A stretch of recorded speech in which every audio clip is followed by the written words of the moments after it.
I get up, I get up. Welcome back to Vita-mind-B. Vita-mind-B is a video series that helps you train a healthy mind from A to Z step by step. So right now, I'm at the letter U.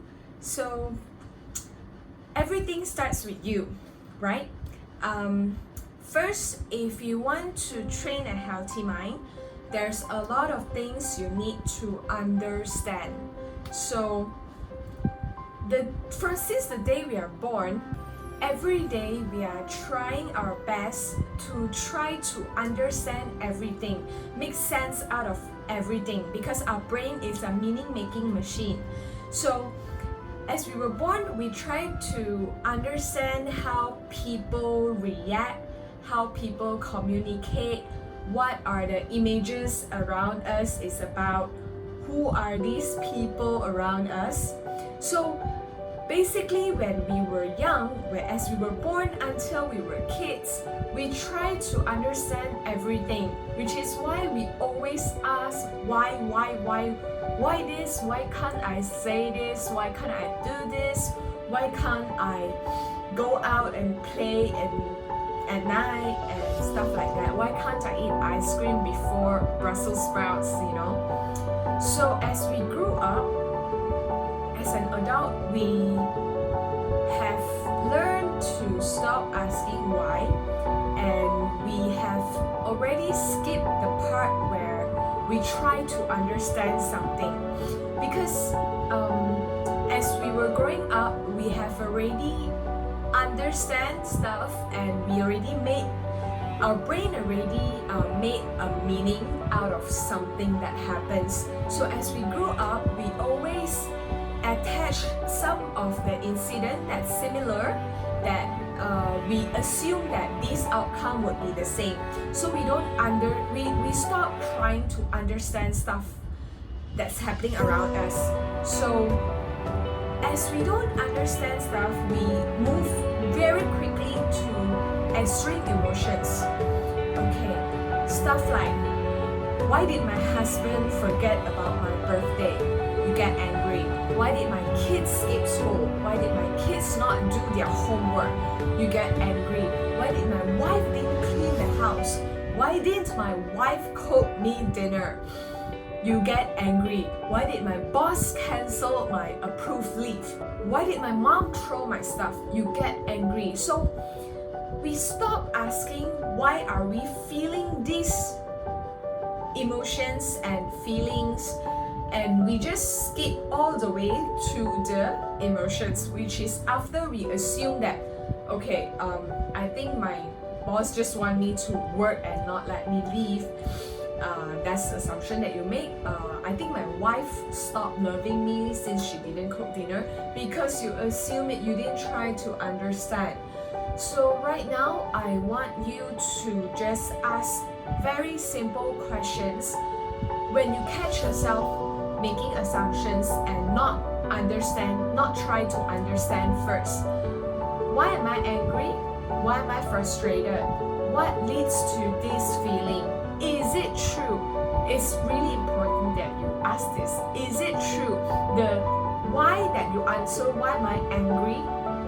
And you have maybe because my kids are just messed up. Is it true?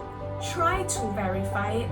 Ask enough questions that you understand the core of the problem. That's when you actually do something about improving how your mind works, how your mind thinks, and come up with new meanings. So the next thing I want to bring your attention to is unite.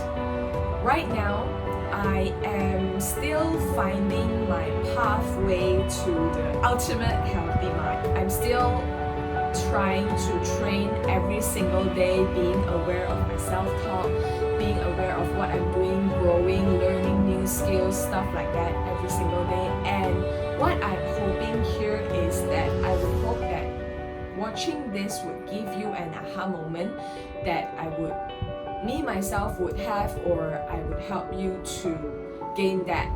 So what am I doing? I am create a movement or a momentum for this healthy mind training. So community is really important. Right now we are all being under movement control order due to this virus, but we are staying in touch with our friends and family through social media or our handphones or webcam or anything else. So if we come to unity, that is so powerful that we can overcome a lot of stress.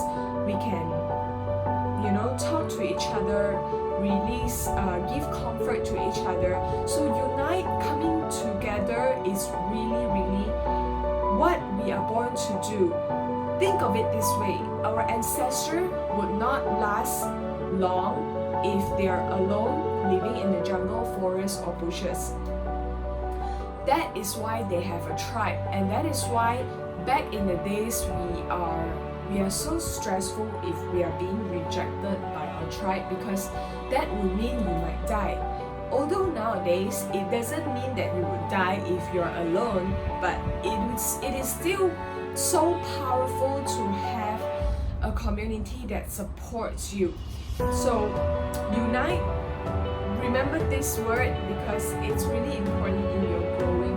Just like how if you want to learn a new language, you would want to immerse yourself into the community that speak that language so that you get to learn that faster and you are just speaking it on daily life. It's the same concept. So that is the second U I'd like to share. Last but not least, I'd like to bring your attention to the word uncertainty. Uncertainty means that something or someone not knowing for sure. So I think being uncertain is one of the best way that you can grow, because being uncertain opens up the possibility to change or possibility to accept a new identity or even a new concept. Like I've said before, that since we were born, we try to understand everything around us, and then our mind is a meaning-making machine that it has given a meaning towards some certain things that happen around us, or I shouldn't talk this way because it is rude. So that's stored. It's a concept, it's a belief. So, and the next time, if before you want to say something similar, you would have that belief, it comes up, says that I shouldn't have said that because it's rude. So that's being certain. When you are being certain, you don't want to change in any way because you have that belief. It's like you are close-minded, you have a fixed mindset if you're certain, because certain meaning that you know something for sure. So being uncertain is when you stop making assumptions. So when we start making assumptions is because we have this comfort zone that we think what is going to happen. Let's just say I'm in this situation. I am afraid to ask my boss for a raise because I'm assuming that I haven't worked hard enough, because that's what happened in my previous job experience, and I am assuming now it's happening again before I even ask, because that comforts me, because I don't have to go through that anxiety level or stress level to go through walking into my boss office and ask for that raise. Just like what's happening, if you are uncertain, you would want to verify and make sure that okay, there it is, and move on with it. If you are being certain, you start making a lot of assumptions, and you just don't, even if you see a certain proof that your assumptions is wrong. You refuse to believe because your mind has already been fixed. You have a fixed mindset that you are being certain. Okay, I'm sure this is like that. And let's just say if you are born in the 40s, you would be certain that a 3-year-old kid would not be able to carry 20 books in his pocket or her pocket. And right now in 2020, are you still certain about that? Because right now we have phone, we can keep hundreds and thousands of books in our phone. So if you're certain about not having the chance to do so, would you even explore that? You won't even explore that because you're certain that no, you can't do that. The only thing that is certain in our life is whatever happens in the past. Whatever is happening now, you would want to verify first and then you can be certain. But the future is definitely uncertain. Your past does not define your future. Remember that. So, value the word uncertainty and start making your life phenomenal. Thank you for watching. If you like this video series, please subscribe. I will see you next week.